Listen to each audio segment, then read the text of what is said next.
Welcome to Entrepreneur, a podcast for entrepreneurs and leaders doing business and life God's way. Each week, we discuss biblical and practical tips to improve your mind, business, spirit, relationships, and finances. Listen along as I speak with special guests on how to thrive in all aspects of life. Hi, I'm Edna. Like many of you, I wear many hats. I'm a military wife, mother, author, certified John Maxwell business and executive coach, trainer, and founder of Favor and Wealth, where we help the good guys win. So tune in as we bring on the light. Well, hello, everyone. Good morning, good afternoon, good evening. Thank you for tuning in for another episode of the Entrepreneur Podcast, where I highlight men and women of God doing business and life His way. I'm super excited to bring on our next guest. Her name is Rachael Anderson, and she's based in Winterport, Maine. So I'm here in Rhode Island, so you're not too far away. How cold is it there? Cold. We've had a really cold, windy snap like these last couple of days, and it's, it aggravates my anxiety a little bit with like the really, really cold, like whipping around wind. But all in all, we've had kind of a mild winter this year, like over. Yeah. Unlike Texas is freezing cold, at least for a little bit, and then here it was kind of sunny, which is kind of weird. The opposite. So Rachael is based in Maine, and she is an artist and she's an entrepreneur. Can you tell us tell us a little bit about you, your family, and what you do, the type of work that you create with your hands, and then also like what you do for your business. So for my whole life, I was born into an artistic family, and I've been an artist. I've been actually selling my work since I was 10. Wow. So I've been painting and drawing and doing illustrations for my whole entire life. And in the last couple of years, I've moved to doing like really big abstracts that I sell, usually just like privately. Yeah. And I'll do consignments for like a whole house or something like that. Wow. Right now I have a lot of work each house on the coast of Maine, and I did like the artwork for the entire building as like one giant project. It was really, really fun. Yeah. Wow. And awesome. Yeah, my studio is in renovation mode actually. So this year I've been turning inward and like towards writing a book. Actually two, really, like one that's more about the home and like cozy and very, very visual. I'm also a photographer, so I have the last 20 years of my life photographed, and like thousands of pictures of home and my kids growing up, and so I'm creating like this beautiful visual piece now. So like the studio is going to be in our barn, so it's too cold right now to be in it. We haven't renovated to the point where there's heat, so which is crucial up here.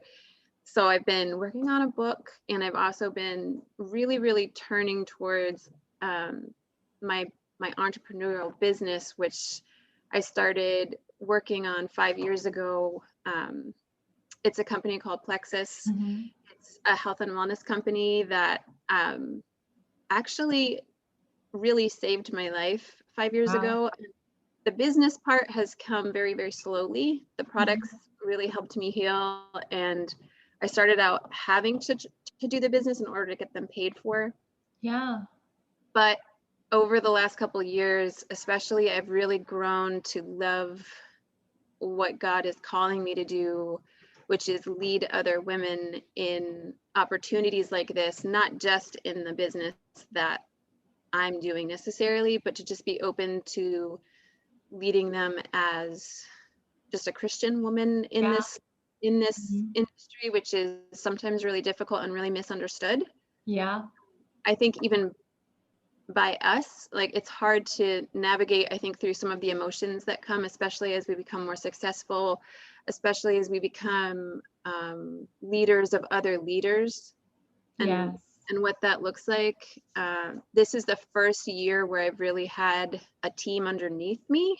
I have a beautiful team above me, like the most incredible, hundreds of people, and I've seen it grow from the ground up. Yeah. But as far as me building my team down, it's still pretty small. But I actually do have a team now, which is a very cool experience when you've started out with nothing. Right. Right. And you build it like literally one step at a time, failing forward. I would say I've gotten really good at that. Failing and getting back up and dusting myself off, and then failing again. And I've read a lot of books the last 3 years about grit and tenacity and developing sort of like a tough outer layer, which I believe can really come from the Lord. Like, even in our walk with the Lord, we have to have that spiritual toughness, because even sharing the gospel can get us into trouble these days. Right. So, let alone sharing the gospel and then sharing about a business. So, because those things can get kind of, I mean, they're not tricky once you really start doing it, but it feels tricky at the onset.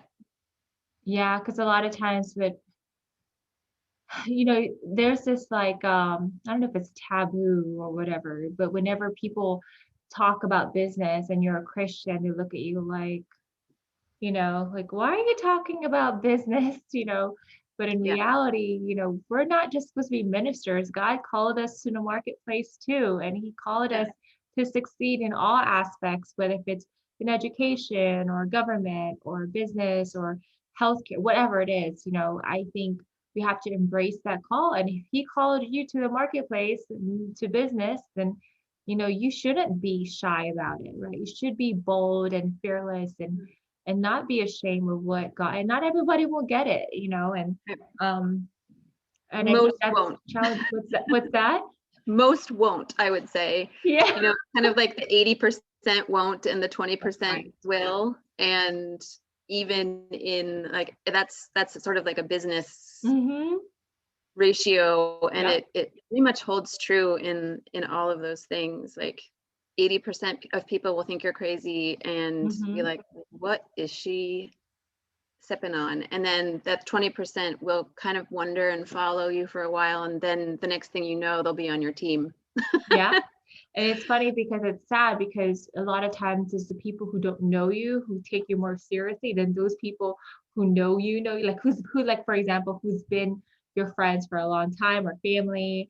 They're like, oh, I'm going to start this thing, like, crickets. Then you have strangers, and it's unfortunate, but it is what it is. But I think God does that. He'll call you out of your comfort zone, and like you step out in faith. And if you truly follow Him, and that's where He's called you to do, He's going to show you favor, and He's going. Now, it doesn't happen overnight. Obviously, there's hard work, and it takes, like you said, failing forward and trying and failing and trying to, everything you just said is typical entrepreneur journey. You so many different ideas.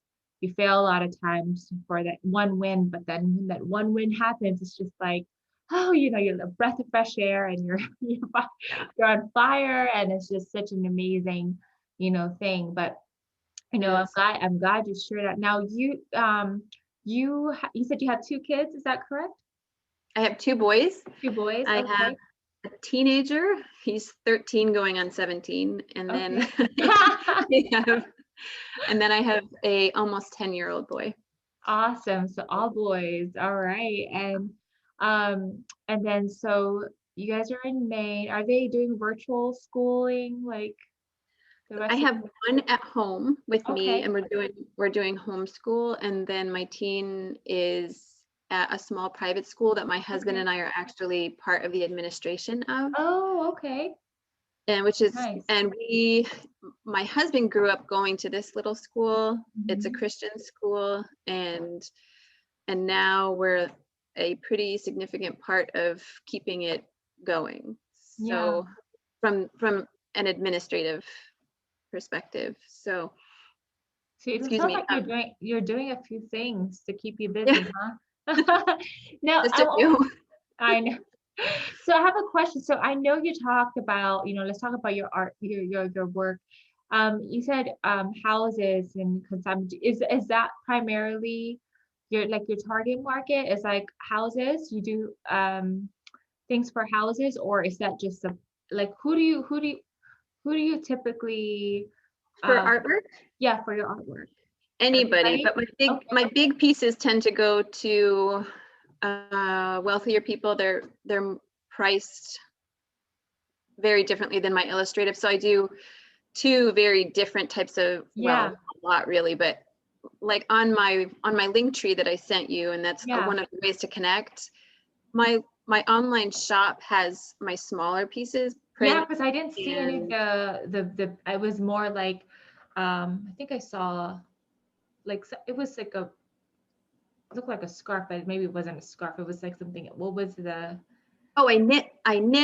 Like oh I have to always have my hands be busy. So like even if I'm curled up and watching a movie, I am knitting. okay, So because I was like I thought it was like a scarf if I could remember because I was looking through a bunch of other stuff, but I remember yeah, seeing something. Okay, so that's I just knit part hats of it. and glovies and scarf, like all these things. And I do the graphic design for t-shirts that are made right here in Maine. Oh, They're hand silk cool. screened, and I do the design, and then I do all the shipping, but I have them made somewhere else.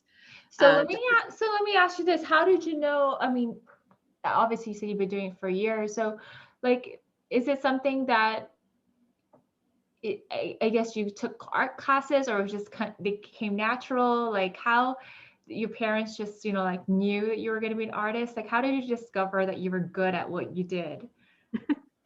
um, my mom, I remember my mom when I was 2.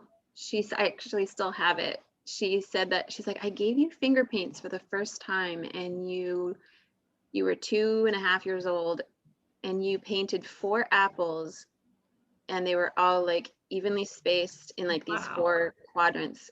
And she's like, and I knew right in that moment that you were an artist, and also like really detailed. And everything that I do in my life, including Plexus, because I do a lot of my own graphics. I Yeah. usually take on Oh, sort of like the visual component of things. I yeah. make t-shirts for this company, and so I'll take everything in a new visual direction. I'm 100 and I'm just like 5,000% visual. So I love doing interior design. I love doing graphic design, photography, and then my painting and my illustrations. And God has just woven it all together over the years. I'm 42 years old, but I've been growing in my artwork for Yeah. my entire life. So it's evolved, and it's gotten better and better and Yeah. better. And then the abstract paintings happened. I had Sam. So when my oldest was a baby, I started getting these big canvases and painting really like free flowing, messy artwork. I don't know if it was motherhood that kind of sent me in that direction, where I was like,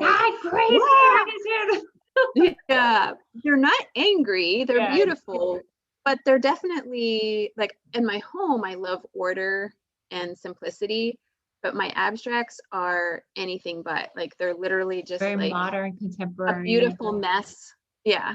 So they're really bright. They're either really black and white, or they're really bright, like hot pinks and really bright yellows, and like really happy colors for the most part. And I throw paint, and I just do all kinds of layers. Like there'll be some paintings that take me a whole year because I'll just keep building the layers. Mhm. And by the end, they're like so rich with layers. And I love doing that. I miss it. Yeah. I've been going through withdrawal this whole winter because my studio is packed away, and Oh, it's really not the same. Like life is not the same for me without being able to paint. So where do you get your inspiration from? Is it something that like is it different every time you see something? All of a sudden, like I need to go to my studio. Like I know every artist, or is there certain music that you listen to, or you? I do paint with music and like some of my favorite shows. I have ADD very badly. And so I have to be like watching or listening to something while I work and kind of like, I don't know, like overstimulating my brain, and that sort of sends it into hyperdrive. I don't know, like it's hard to explain, but I do kind of get into a zone. I only paint when I feel like it. There's been a few times where I've been commissioned to do a big abstract and it's painful. Like it's hard to do on command. And I had one in particular where a man he's like, I love this painting and this is the one that I want, but I want it to be a little bit skinnier and a little bit taller. And I was like, well, this is an abstract. Like, how am I supposed to recreate this? You don't understand. I was throwing paint. Yeah. And it's like, well, just do your best. And so I was so stressed out trying to like replicate, first of all, something that I already did, which I do not like to reproduce like the same thing. Creator. Yeah. I'm a one and done kind of person. I'm like, this is done, now let's do something else. And so that was a serious challenge. I did it, loved it, but it was so difficult for me. But it grew me because I actually had to focus on the method. Like I really studied my own painting and I was like, what did I do here? And what color did I use here? And even though for the most part, my abstracts are like pure chance. And I grew up pretty poor. We were rich with family, but we were poor by income standards. So I learned how to create artwork with what I had. And today I still prefer to do that. I still prefer to paint with like house paint sometimes and just like not necessarily cheap supplies. It's like a mixture of fine art and happenstance. I don't know, like found whatever you see like that's near you or whatever I've got near me, whatever I have, like I don't try to focus too much on like having the perfect supplies. I create a piece of work with what I've got. So you could create something out of nothing, basically, right? Like anything, like something beautiful out of like things that are just around you that no one might look at and use it as part of art. Like you could take something like normal or, forgotten and then make it like beautiful. It sounds like you have a creative gift. Do you teach other people, like students about art, or is it just more? I've tried. I've tried. That was a big epic fail in my life. I was asked to be the art teacher of our little school. I tried for 4 months and I had a nervous breakdown. Like, it took me a year of counseling and anxiety therapy to heal from that, because I thought it would be that easy to like just teach like what to do, like kind of break down. I didn't count on having to know how to do classroom management, which is not fun. And after just those 4 months, I have the utmost respect for teachers, especially in elementary school, because trying to get 20 kids to sit down and do some sort of artwork, like half of them are interested, half of them are not. Two will be trying to escape, and then at least one of them just won't care and like be hostile. So I wasn't counting on any of that stuff. And then time management for artists is not a good thing. Like, that's been the hardest part to like double down and teach myself to do better time management, which you kind of have to do when you're doing a business like Plexus, which is the opposite of being an artist. I mean, it's not the opposite, but it feels really different. Structure. It's a little bit so much more structure, and you have to do things every day. You have to do the things. If you want your business to grow, you have to do like these 5 fundamental things every day, or you will not grow. You can't be like wishy-washy about it. And you can't be feelings based, which most artists are feelings and emotionally driven because that's what they're expressing all the time. And so when you bump into some sort of industry where it's like, this requires you to sit down and get on your phone every day from this time to this time and start reaching out, creating content. I have no problem creating visual content, but because of Facebook algorithms and Instagram algorithms and all the things, you have to keep adapting. And the adapting part is hard for me. I kind of just want to like know what I have to do and do it and put it out there and then reap all the benefits. But it's really not like that. Like it just keeps changing. And as technology changes, as apps change, as like our generation gets older and now like I'm not cool anymore, so I have to find a new way to market. You know, so there's so much adapting. And I guess you're gonna keep, and unfortunately, not unfortunate, but that's just part of life. There's always going to be new trends, and you have to stay on the up and cutting, you know, and kind of know what's going on if you want to grow your business, because you're right.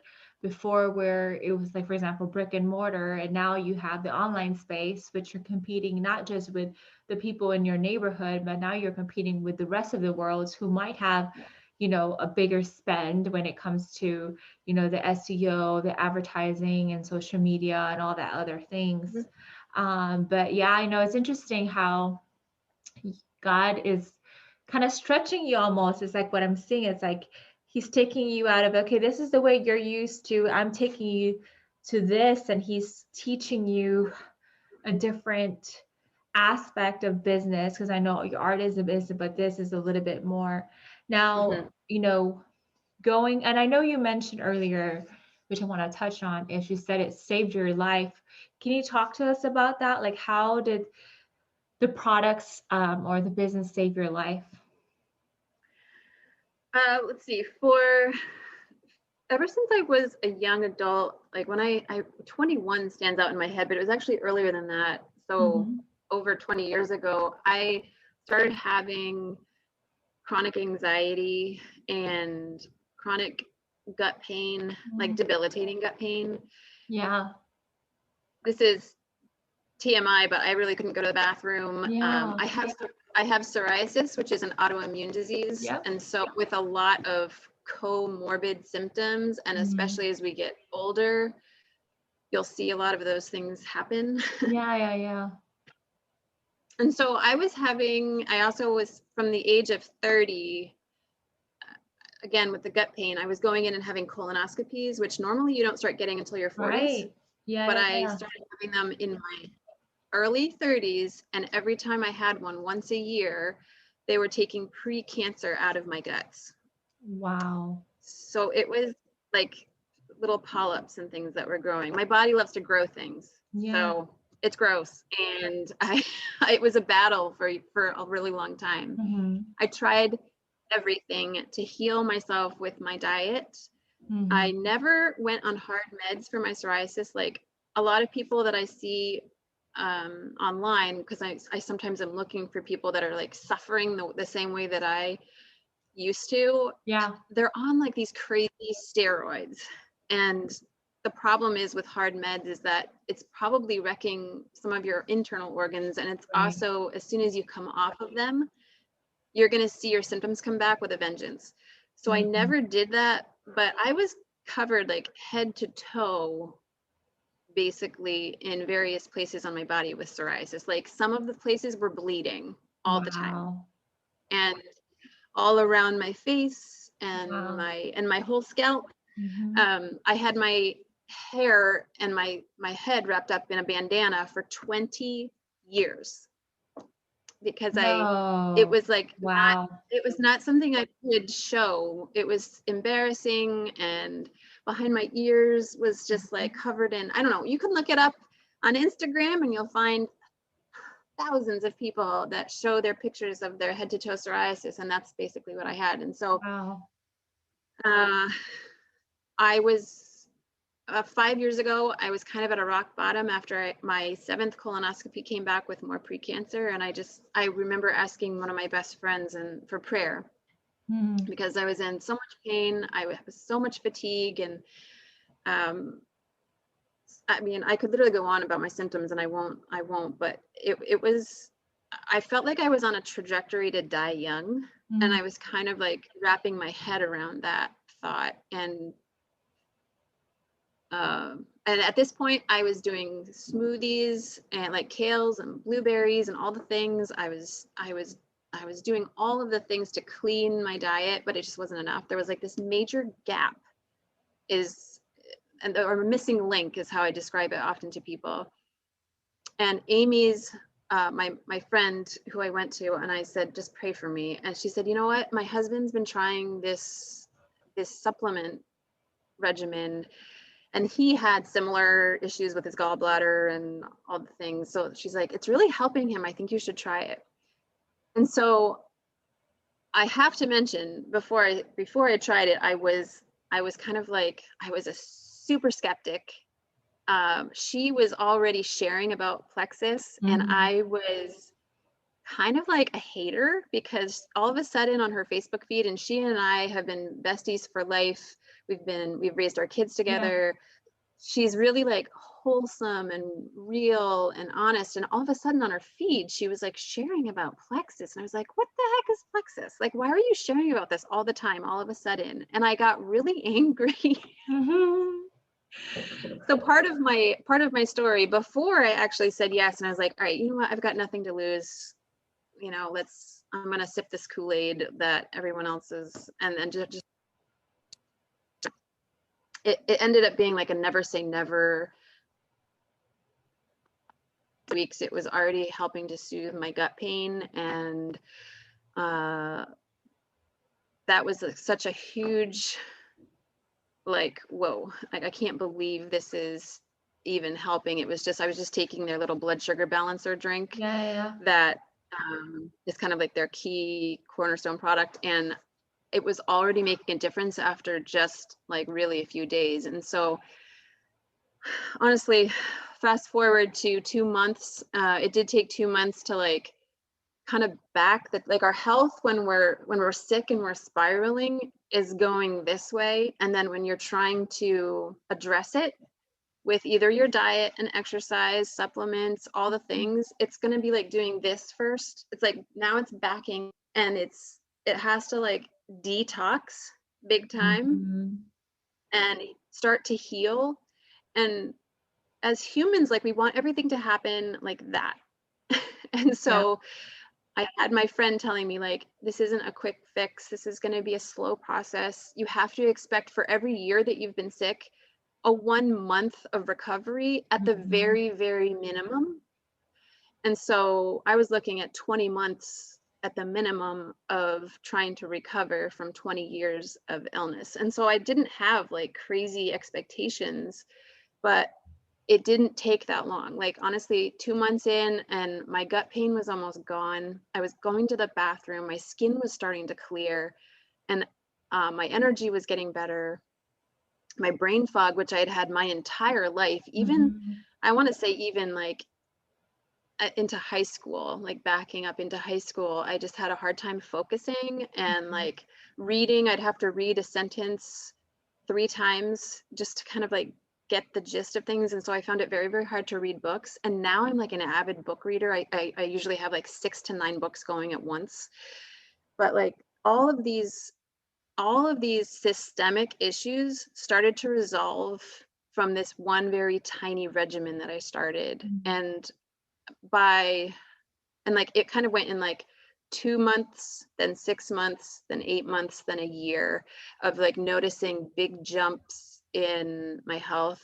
But by the end of that year, I hardly had any psoriasis. And I went from having bleeding skin ulcers on my body to having clear, beautiful skin. And then my scalp cleared up, and I actually like let my hair out of its cage for like the first time ever. And your hair is beautiful. It was amazing. It really was. And so, and then I started, and I was still having my screening for pre-cancer every year. The first year when I hadn't been on the products, I had 3 little polyps, but that were not precancerous. They were benign. And then the next one that I had, when I had been on the products for a full year and a half, almost 2 years, I had no polyps and no sign of anything wrong with my guts. Like my doctor was like, they're beautiful, they look great, they look healthy. So it was a miracle, because for so long my body was really, really, really, really unbalanced and really unhappy. So it really was a miracle. I'm not just saying that. And it's funny because I sometimes get a little bit defensive in my posture when I'm reaching out to people, because I'm like, you have to believe, and it's just one of those things where it's like, you're not going to know until you try. And I totally get that. I've been there. Sometimes there's nothing you can say to people to get them to believe you.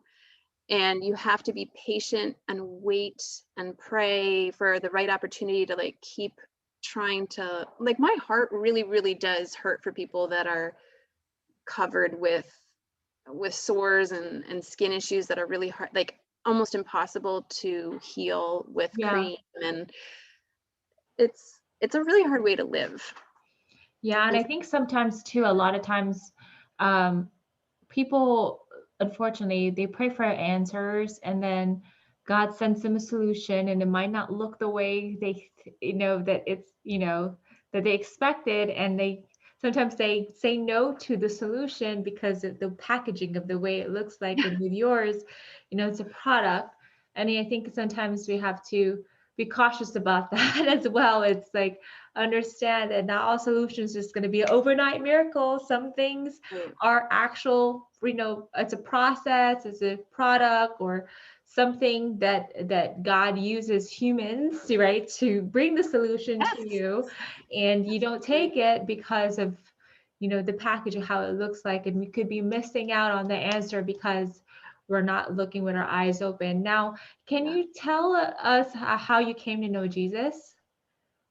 I was born and raised in a Christian family. My mom and dad met in Campus Crusade out in California. They both came. Really? Yeah. They both came from unbelieving homes, and when they found Jesus in college and they found each other, like, everything that they thought they were going to do with their lives changed. They instead wanted to be missionaries, but then instead they had 6 children very close together, and I'm the oldest of those 6. So, excuse me. But we've been raised in a Christian home, and always went to church, a sweet church that we're still kind of a part of. We're actually kind of a part of a lot of different churches. The school that we go to, that we're part of, it represents, I want to say, like 30 churches in our area. Oh, wow. And so sometimes I like to hop around and like visit my friends from other churches, but still very much a part of the one that my husband was actually born in. So, but as with a lot of people that are raised in Christian homes, I would say that, I mean, I've always loved the Lord. But I think the true test of my faith has come ever since I had children. Oh, yeah. I thought that I was a very, very patient woman before I had kids. I can relate so bad right now. Okay. It turns out I wasn't patient at all. And so God has been teaching me patience. He's been teaching me what it means to be soft-spoken, and, like that calm words turn away anger, but a harsh word stirs up anger. And I tend to be a really hot-blooded, hot-tempered person. And it's been the biggest challenge of mothering, is to just be patient and be kind. And I mean, my 2 boys are smart and wild and sweet, but they're also really like headstrong and stubborn, just like their parents. So it's a challenge. And I love my free time. I love to be like, I need to create. So especially when they were little, it's kind of like you, where you're like, I don't know how I'm going to do this. I got to finish this up because it's going to be crazy. And it's like, that's hard for people that are creative, whether it's creating something like this, whether it's Mm-hmm. creating something with your hands, whether it's trying to set your heart like on growing a business. Mm-hmm. It's really hard to do those things with littles, and even with a teenager. I mean, it's like, because I think our mama hearts are torn in like all these different directions every single day, and we can Yes. struggle with guilt. Like, if I spend any time on my business and my kids come up to me and I'm like, Mama's got to just kind of try to focus just for this hour, just for this 1 hour. Like, literally, that's all I'm asking you. I can still struggle with guilt, even though there's really nothing wrong with that. I mean, Yeah. they're old enough now where they can be doing other things. This is important to me. This is something that God has called me to do, and I need to be a faithful steward of this. Mm-hmm. And that's going to look like sometimes saying no to my kids. And I do, like, I'm kind of a big softie when it comes to like when they were little, I was boots on the ground, literally on the ground with my littles, like playing with them and all the things. But at the same time, in my head, I was like, this is trying. It wasn't my love. It wasn't my love to be like dangling little toys all day long and like crawling after them. And man, I could so relate. And sometimes, like, my husband, he never hears me yell ever. And like, for the first time ever in the whole time, like, we dated and we're married, when we finally, have our first child, he's like, I have never heard you yell like that. I was like, I know, me too. I don't know what happened. It just came out of me because she's in that stage where when you say no, she's like testing you, and she's like, and she knows exactly what she's doing, and she's looking at you. And I was like, Alea, please be a good, I'm trying to do the positive reinforcement, like, a lot of people say, and I'm just like, I was like, I am too pregnant for this. That's like the only thing that was in my head. Oh, it makes my skin crawl. Those years are the tough. They're so tough. But then actually, as they get older, there's kind of like a sweet spot from like 10 to 12. Oh, I still have a long ways to go. It's a long. Well, it depends on our Thanks kids. for ruining. No, I appreciate your honesty. I was like, I have for those of you guys who don't remember, who do know and who don't know, remember, I'm 7 months pregnant right now, and I have an 18-month-old, so that's still a while to go. But it's understanding your season that you're in, and sometimes especially where I am at, is as much as I'm a go-getter like you. I like structure. I have a plan. I'm gonna like a meeting. For me, I have certain projects, timelines, things I need to get done, and it's hard to keep with according to your schedule and plan when you have a child or children who obviously can't wait for 10 minutes for their snack, and they will like scream bloody murder. Yeah, 10 minutes is a long time for a toddler. Just give me 10 minutes. I just need to send this email. So I've learned, thanks to, I'm part of I started a business prayer group with a lot of business leaders, and every month, and they're, already seasoned. A lot of them retired. Their kids are all, married, and their advice to me is, Edna, this season is very short. Just embrace the season that you're in, and your time again will come. And it's hard because I'm so used to being boss lady, in charge of doing whatever. And now I'm like, feel like I'm like the maid, the housewife, the cook, and it's just like, I was like, I don't get paid enough for this. I know, for being a mom, we don't get paid anything for this. If anything, we're losing money. Right, exactly. Sometimes it makes it hard as your husband doesn't get it. Like, I don't understand what's the big deal. I'm like, what's the big deal? I was like, I haven't brushed my hair. I haven't put anything. So it's just, oh man, but it's fun stuff. It's really a blessing, and I know that our first ministry anyway is to our husband and our children, and that's we got. And then, but your time will come, and I'm glad I gotta live vicariously through you, Rachel, because right now I have to, embrace the things that I'm in. But I'm glad you mentioned that, because I do have a lot of listeners who are mothers and, who are Mhm. homeschooling kids, and they have their business, or they started late. Like, I'm in my late 30s and I started Yeah, late, and me it's too. just, it's it's not easy. I mean, I don't know if it would have been easier if I was young, because maybe I have more energy, but some people say it doesn't get easier, because it is, when you have a child, it's just, challenging, but you make your sacrifices and they'll be worth it. And Mhm. um and God is gonna give us the grace that we need. Now, can you tell Absolutely. me how you incorporate biblical principles in your business? Can you give us an example of one? So this year in particular, well, towards the end of 2020 and then into this year for sure, God convicted my heart and he really shifted Mm-hmm. my heart towards this business, because a lot of my prayers I was realizing over the years were like for my husband to advance in his job and make more money and Yeah. be so I could kind of like live out more of my dreams for our house and for our kids and Yeah, yeah, for yeah. traveling. And I was he really convicted me that I was putting that huge he already has a good job and he's always trying to further himself, and like he's already doing that, and he's like, I want you to do this. Mm. You to fight for something that it's like this dream in my heart that's always been. I love home. I love working on my home, and it's like always a work in progress. And I just heard like his still small voice saying, I have been trying to hand you this opportunity now, girl, for 5 years, and you haven't been taking it. Mm. You have not been like putting your hand to the plow and like really getting out there and getting your hands dirty. And I want you to grow exponentially this year.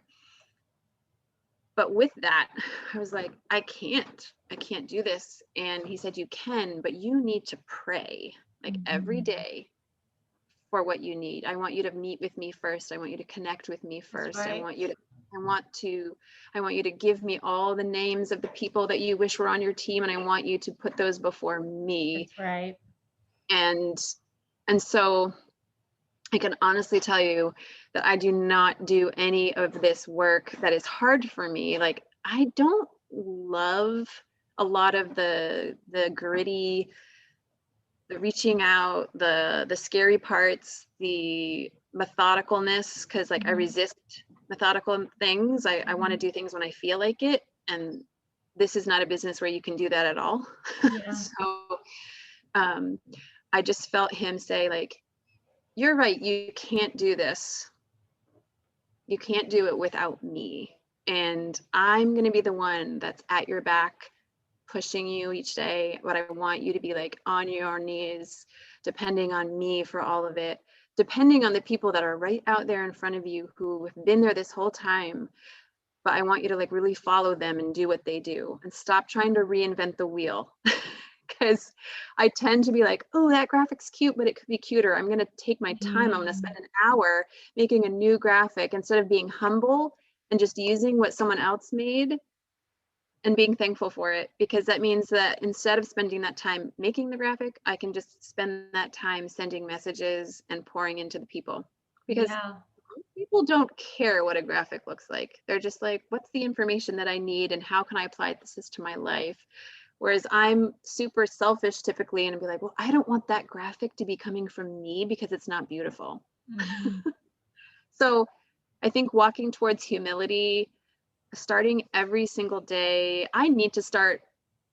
Some people are finishing out their day with the Lord and with their devotions, but I need to start mine with Him, because if I don't, I tend to try to hit the ground running in my own strength.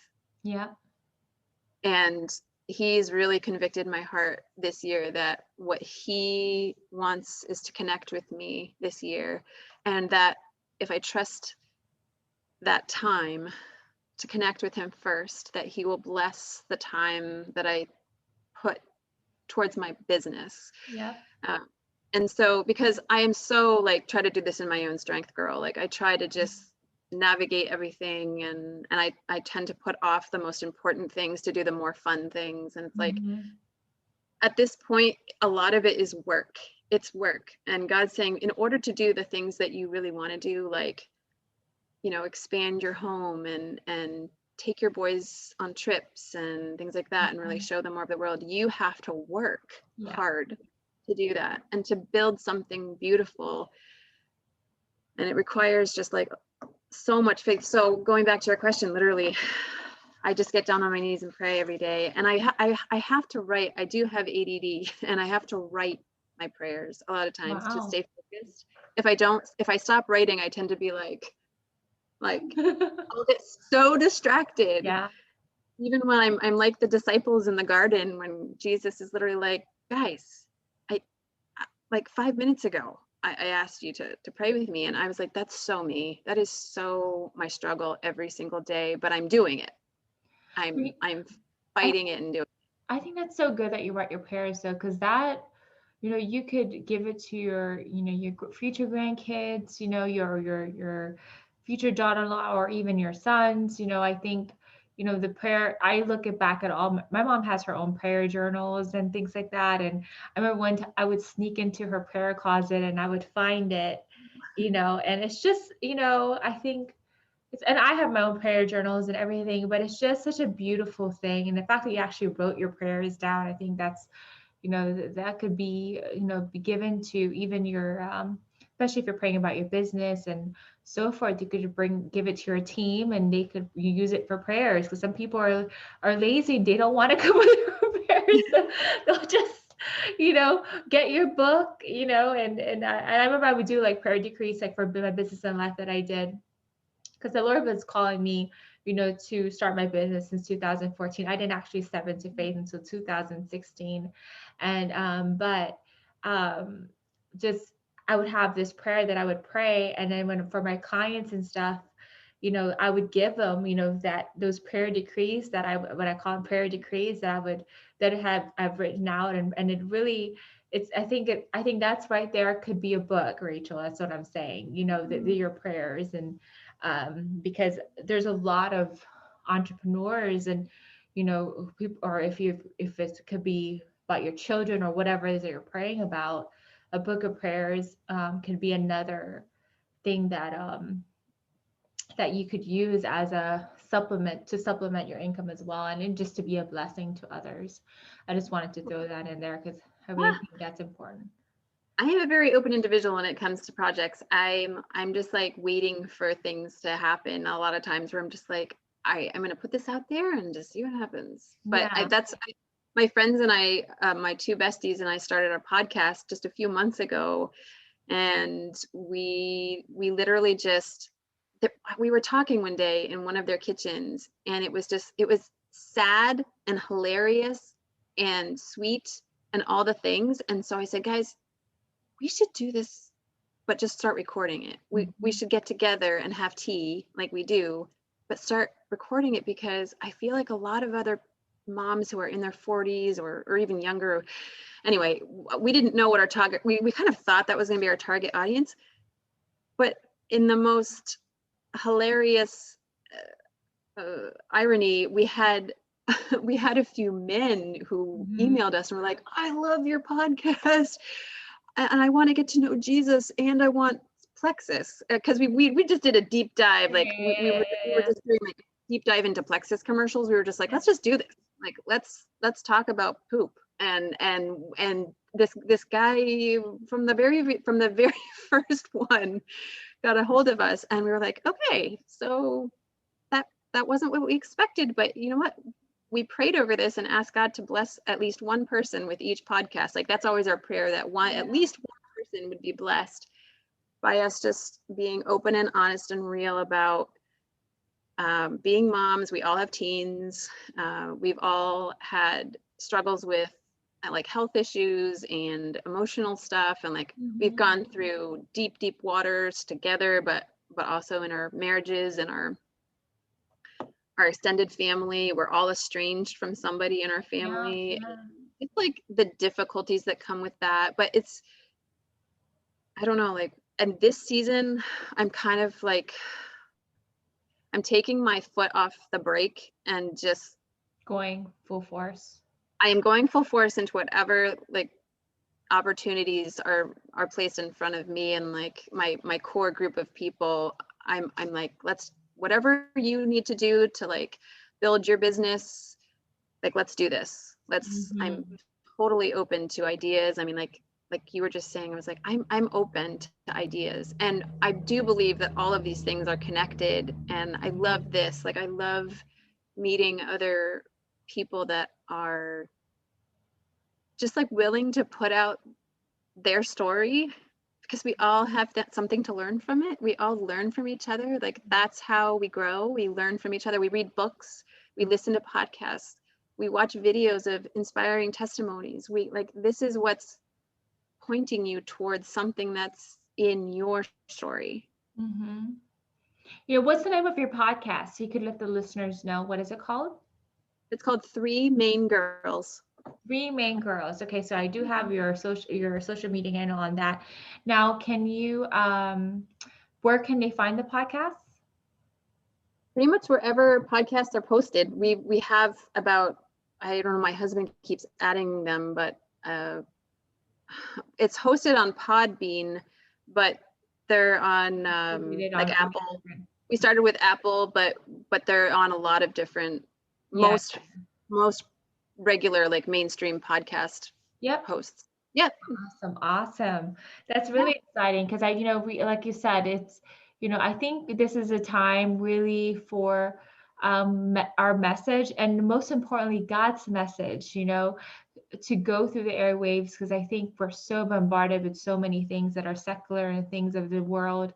And, and Christian people don't have to be boring. I have to say that, because a lot of times, we get too like, okay, I have to fit in this, it's okay to have a sense of humor, folks. It's okay to laugh a little, and, don't take stuff too seriously. And, because we have to be the light, and you can't just be all like stiffy, hallelujah, praise the Lord kind of thing. And, no offense to those people, but I just really, actually, no, I really think God wants us to have fun and utilize whatever it is that our gifts and talents for his glory, and utilize, whatever we're passionate about, because we have, and I always tell people this, like, each and every one of us have our own audience that only we can reach because of who we are. And if you're always comparing yourself to other people, or you're shy about, your style of doing things, you could be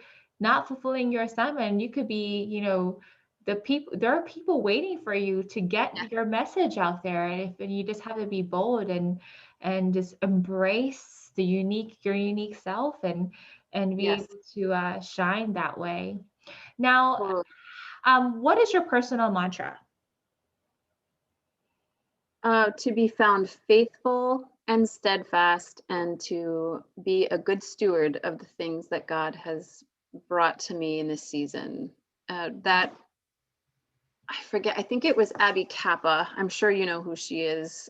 She's like a super successful, really young entrepreneur who rose to the top of her company before she was 21 years old. And I love her podcast. She's just all about being like, she does not mess around. She gets to the point, like, you have to either grow or die, kind of thing. Like, if you're in this business, you have to be in it like 100%, or you're just going to be flopping around at the bottom forever. And, like, that's tough. But I forget where I was going with that. Oh, so she does come up with these beautiful, like, one-liners. And one of them, I think about 5 or 6 months ago, it was like, to be found steadfast and faithful. And so I wrote that down, and I was like, that is my prayer for this year, but that is my prayer for like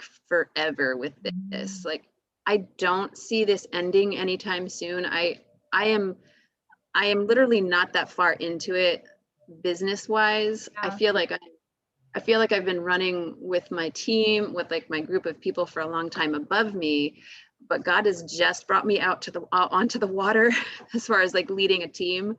this year Mhm. of people that are like, yes, I want to do this with you. And I'm like, you do? And okay, I gotta get it all together and like really learn how to do this then. But it's not that I have to learn how to do it. It's just that I have to be willing to do it now. Like willing to show up That's right.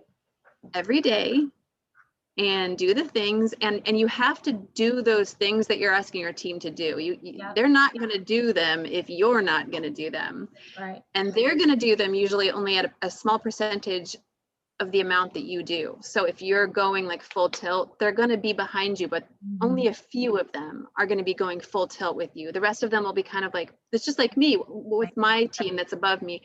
My bestie, she has been faithful for 5 years every single day, and she's 2 ranks away from the top of the company because she's like, it's nothing grand or sexy. Like I'm literally just doing like 5 reach outs and 3 follow-ups. It's you know, and but she's showing up every day on her team pages. She's showing up every day in her chat threads. She's showing up every day on Marco Polo with us.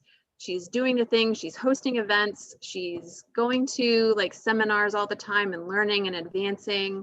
She's giving generously to her team. Like I want my team to be known for generosity. I want to be known for like absolutely spoiling people that, and like richly rewarding people that put in the effort. And I'm just starting now. Like I have only a handful of runners with me, but I'm already starting. Like I want that to be the culture from the very beginning, that if you do this, I will reward you. And so does the company. Like the company that we work with is always looking for reasons to give money away. Like they are so generous, and like their whole philosophy is to encourage and do things with integrity and to absolutely spoil and richly reward like hard work.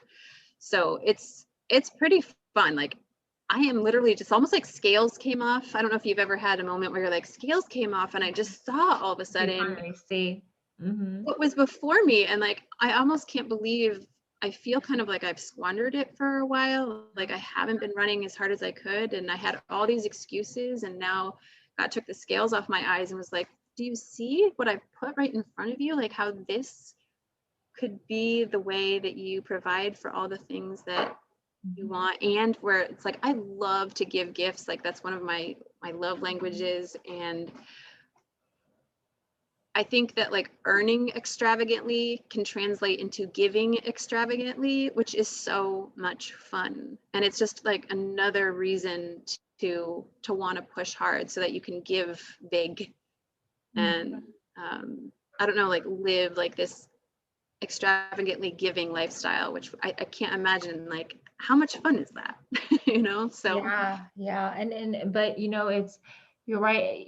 It's not for every person, right? So there are people who are going to look at anything, any type of business and be like, you know, there's always going to be people who are going to say no, but there are going to be people who's going to say yes. And so the key is just keep asking, right? You know, even the scripture that comes in my head is when it comes to the gospel, right? When you go to a house and they don't accept you, dust your feet off and move to the next house, you know, kind of thing. So it's like good. Yes. Yeah, you just keep going. And I always apply the things, you know, people don't realize how many biblical principles are in the Bible. I mean, business principles that are in the Bible. And I use it every time when I talk with clients, I use, or even when I'm speaking engagements, like I would bring up examples. I'm like, guys, if don't beat the dead horse. If they keep saying no, go to the next one. All right. And not everyone's going to see that. And, you know, you know, it's just part of it. And obviously you found your tribe, and I'm so glad you did. And you're just going to keep growing that. And it's really an exciting thing, and I'm so happy you found something you're passionate about and you're making income off of. And your art sounds like it's doing well, and so God is continuing to use you, and as you continue to grow. And then for those of you guys, and I feel like I'm saying this, like a lot of times, as you can see with Rachel, like she didn't limit herself to what she knows. She was open to other ways of creating income, because a lot of times we're afraid to branch out of our comfort zone or try something different that's completely the opposite of our natural abilities or Yeah. giftings. And, you know, God has given us power to create wealth.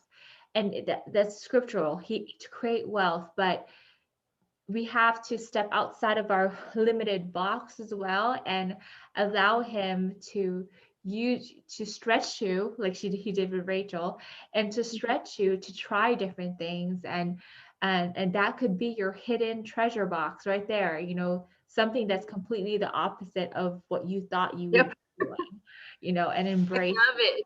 It's kind of exciting. Like once you get to that point where you're willing to be, and everyone says, get comfortable being uncomfortable. And I actually just get used to being uncomfortable. It's not like you're ever going to be comfortable being uncomfortable. Right.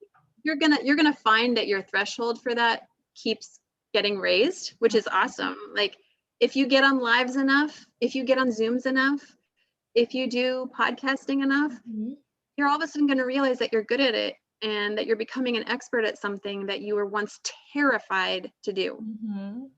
That you are crippled in fear. I used to see a live button because like we do a lot of live stuff with Plexus, and I used to hit that button and literally go blank. I'd be like, I got nothing. And I would get all flushed and I would just feel like, I don't know. So doing that, and I wrote something down. It was just like, the only way you're going to get better at doing these hard things is to do them. Yeah. That's the only way. Like there's no recipe for feeling better about it and then doing it. You have to do it while you're afraid, while you're uncomfortable, and that threshold will actually move. But the only way to move it is to actually do those things. Yeah, and it never ends. It never ends. There's always going to be more layers, more levels, and as God continues to expand your territory, you're going to be pushed to do, you know, bigger and better and like crazier things. But you know, but you continue to grow.